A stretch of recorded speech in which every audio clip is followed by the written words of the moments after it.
remembering who you are, coming into alignment with who you are, working the bugs out of your vibration a little bit, feeling happier, contributing who you are, both with your words and with your beingness, bringing the experience that life has caused you to be here to this room, not just what life has caused you to be that you have let in and are manifesting, although there's a lot of that going on. You are amazing.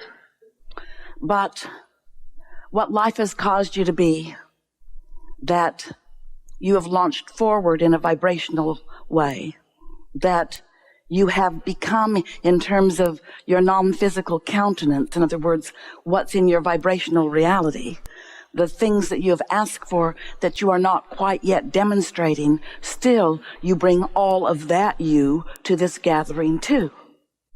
You are so much more than you ever know.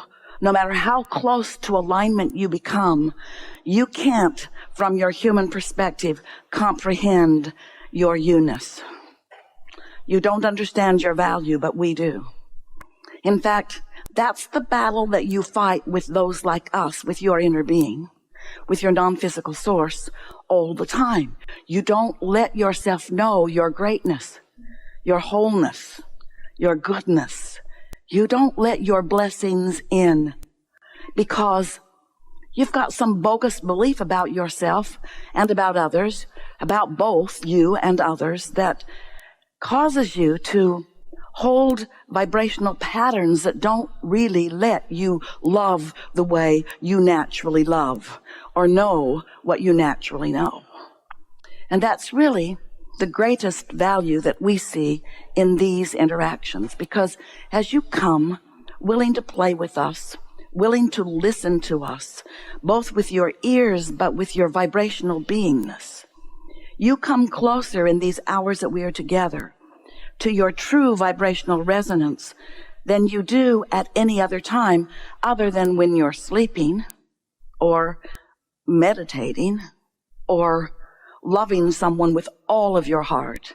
Sometimes when you let your guard down, you love the way you naturally love. And oh, does that ever feel good to you when you do it? But mostly, and we love you so much, you've got yourself blocked off from who you are. And that's why you feel insecure or unsteady. That's why your heart hurts sometimes. That's why you get your feelings hurt.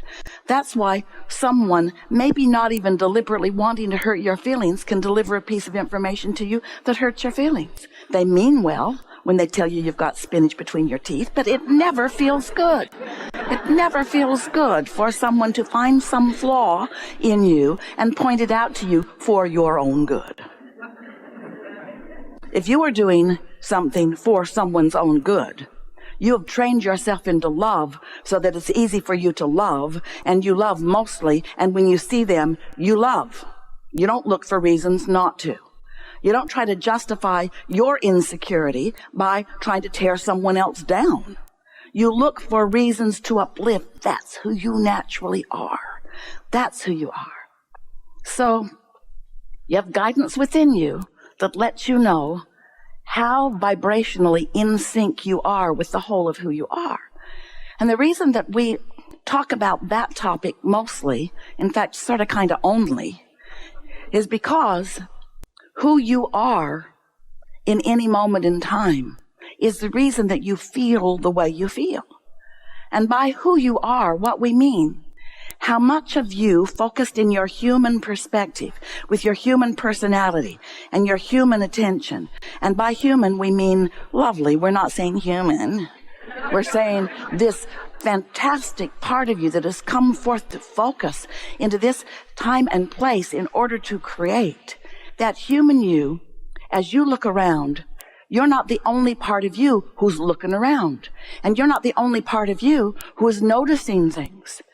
But the thing that we so want you to know is that the non-physical you, your inner being, who is right there with you in every waking moment, noticing things, is noticing things from the love that is you. And when you do less than that, then you feel slightly to greatly diminished because you're not presenting yourself in your wholeness.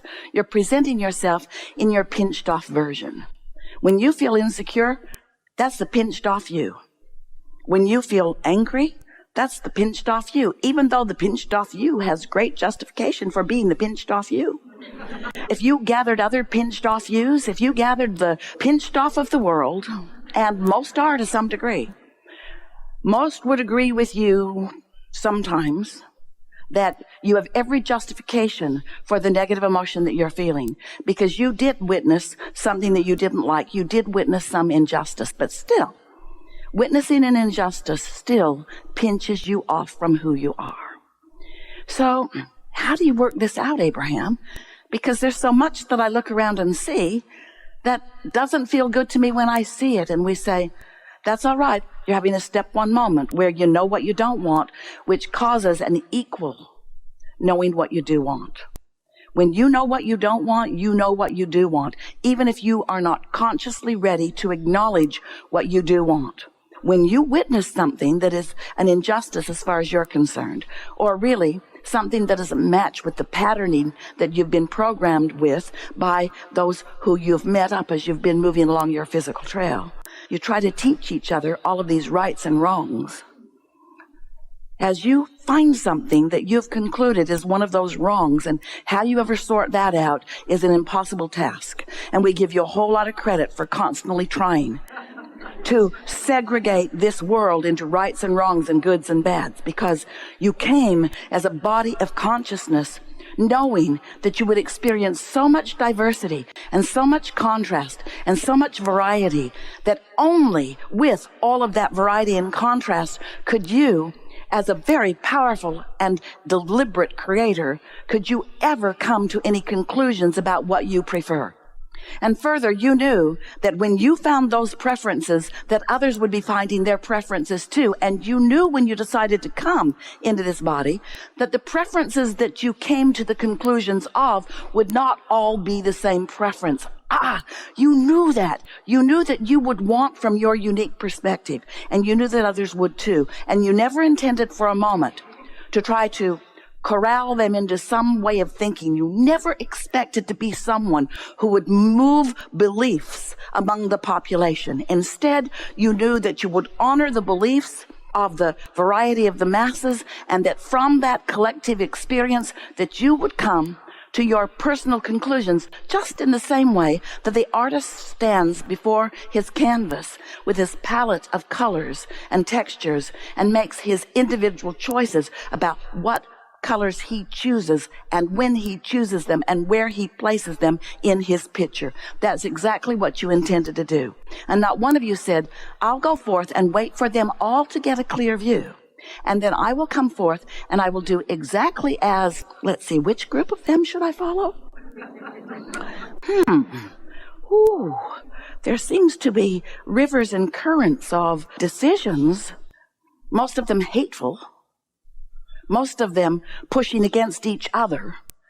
You did not say, I will come and I will join the loudest group. I will join the group that pushes against in the strongest, most effective way. You said, I'll come, I'll live, I'll feel, I'll decide. And most of all, you said, I will feel the perspective of my inner being, who has lived so long with me and who has come to know and be so much with me. And I will choose that which resonates most deeply with who I am, which means you intended to choose upliftment and love for others and for yourself. And that's the piece that we most want to emphasize with you as we're playing together with you today, because you just can't be mad at somebody else without shooting yourself in the foot. And you intended to feel good about you. You intended to let the whole of who you are flow into your experience. And so that's what we are after as we are playing here together today. We want you to realize who you are. We want you to find clarity about who you are. We want you to remember who you are. And most of all, we want you to practice being who you are. Have you been listening to us for a while? You said you're new, but you're new here, but you're not new to all of this, are you? You've been reading and listening and knowing and measuring your newfound understanding against your own magnificent life experience. And so we know that you have a strong basis of understanding. And even if you are relatively new here, you'll catch on fast, because this is not a difficult thing to know.